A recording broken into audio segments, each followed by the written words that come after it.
So again, on this example, the graph of the function f and g are given by this green and then blue curve over here. The green one is y equal to f of x. The blue curve is y equal to g of x, right? So we have given this graph. And our goal is to find the limit of the product of these two function f and g at 0, right? So that's what the limit we need to figure out. But by how? By using these graphs. So let's try to see if the limit exists, and if it exists, we are going to evaluate that. Okay, so how can we do this one? So let's try to see the problem here. What is the product of the function we have given? We have given the product of the function f, right, with function g.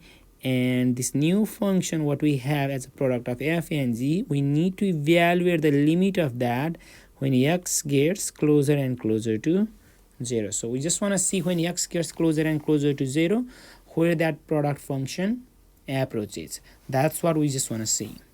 So how can we work on this one? Since we have the product of the function, and we know that there is a product rule for the limit, which is if you have to find the limit of the product of the function, then just find the limits of those function first and just do the product of that. That means product of the limit of the product of the function is the product of the limit of the functions. So that means just find what is the limit of the function f. So let's find that. Okay, so find the limit of the function f when x gets closer and closer to 0. That's what we need to find. And also let's find what is the limit of the function g at 0, right? Find that, and whatever their limits are, just do the product of those two. That's the product rule is. So okay, we are going to apply that rule, no problem. But do we know right now what is the limit of the function at 0?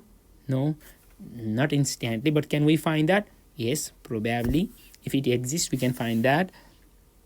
So if that is the case, since the f is the green curve, so let's just look into that one over here.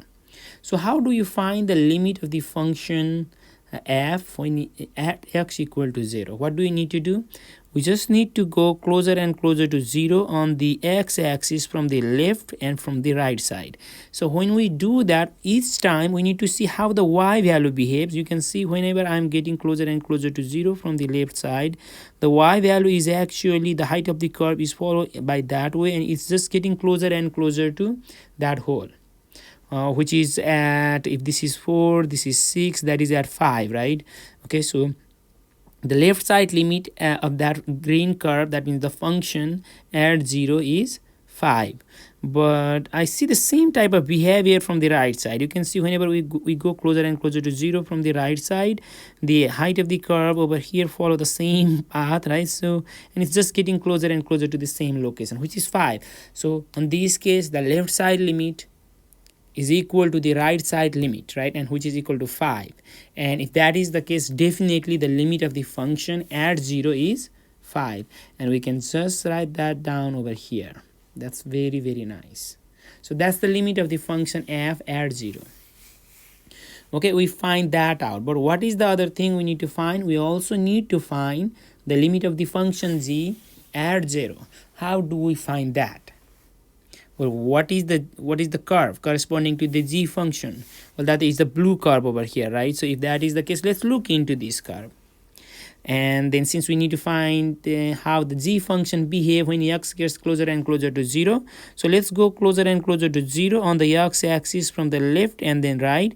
But you can see when we do that, the y value or the curve is just getting closer and closer to that location over here, which is actually the y value is corresponding to that is also coincidence. Again, it's just 0, right? So okay, no problem. I mean, but when x gets closer and closer to 0, we just see that the y value is also approaching to 0 from the both side, from the left side and right side. So definitely 0 is the limit of this function g at 0. So we can just write that down and multiply these two limits, which is actually 0 multiply with anything would be 0, right? So 5 times 0, definitely on that case it will be equal to 0. So that is the limit of the product of this function f and g at 0.